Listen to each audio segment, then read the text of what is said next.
Hello,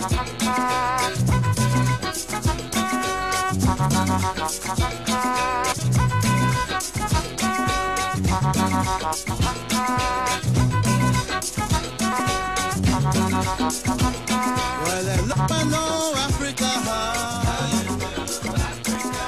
Hello, Africa. Tell me how you do, Africa. Tell me how you do, Africa.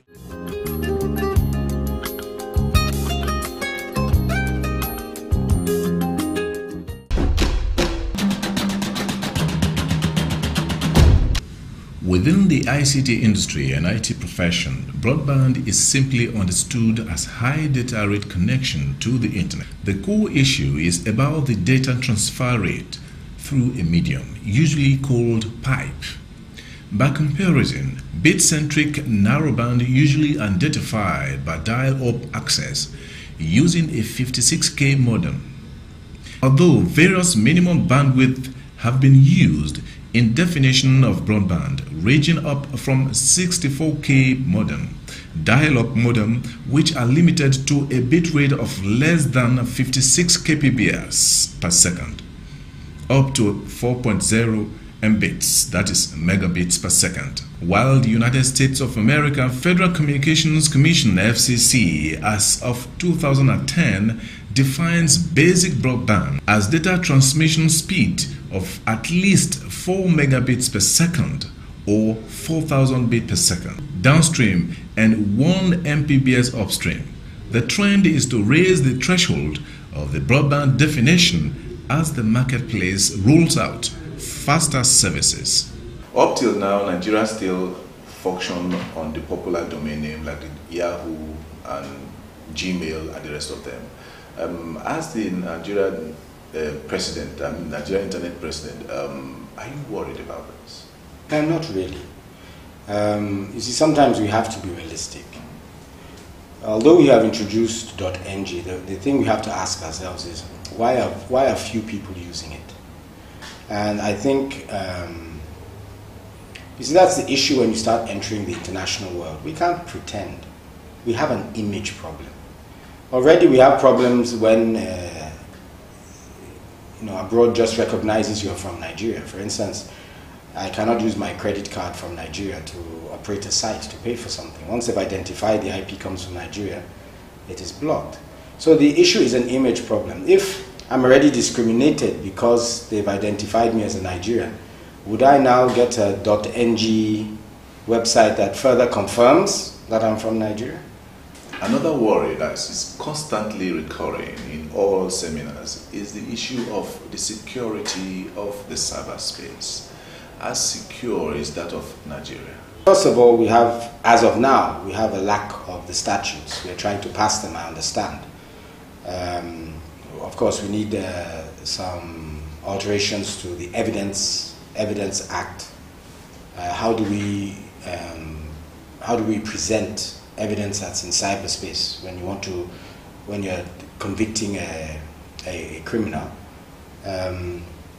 We also have the issue of do the judges, do we have to reorientate the judges to understand exactly what these crimes entail, how they actually occur? Because you see, I would say probably 40% of cybercrime is monetary. The rest has nothing to do with money. There's a lot of identity theft, destruction of data. I mean, a virus itself is somebody mischievously putting a program that actually does a lot of damage.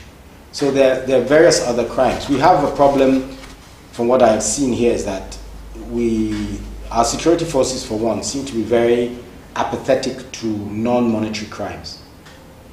So in short, if there's no money involved, they're not really interested in it.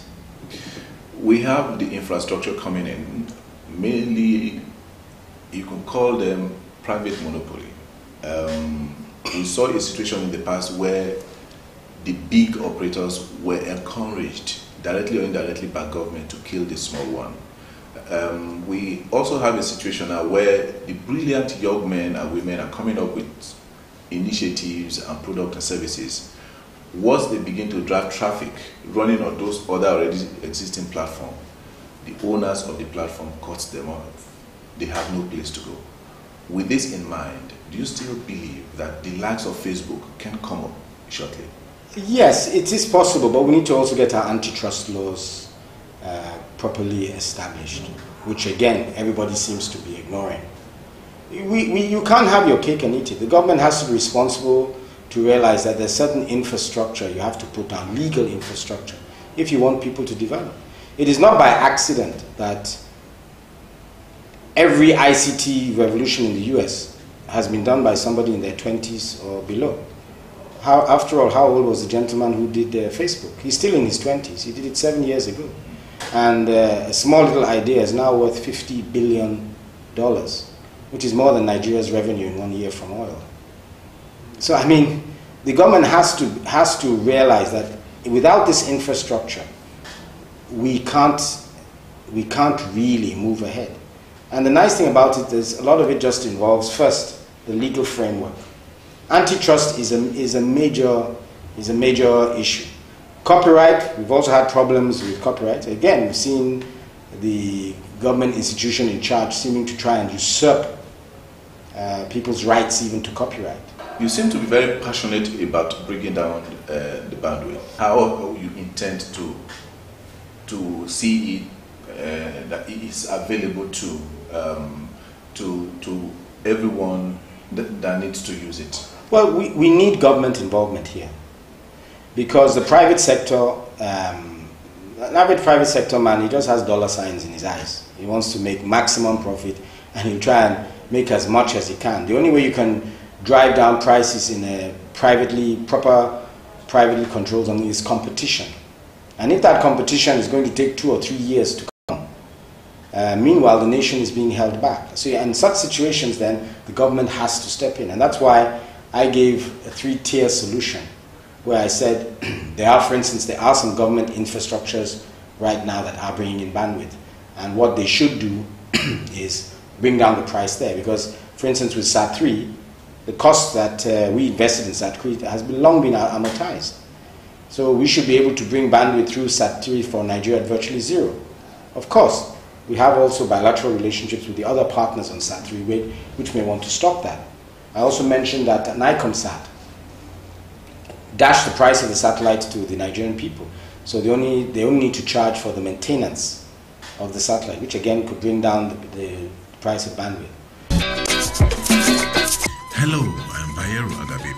As we face the new society driven by data and information, CyberAfrica provides you a trusted platform. Here we understand how telecoms, the internet and the media are redefining our world. From music to tourism, politics to business, and education to governance. One of the things that the ICT industry will do is enable us to move away from a resource-dependent economy to one that is more dependent on services. Nigeria has no way of avoiding the wave of application of science. That's why CyberAfrica trusts you to trust us as we bring you the initiatives, the issues, the actors, and the role of ICT in Africa's development. For details, log on to www.aitinfotechnetwork.com or email bayeragabi@aitinfotechnetwork.com. Or better still, reach AIT Head Marketing, Lagos or Abuja. CyberAfrica, connecting Africa with the new age at this time.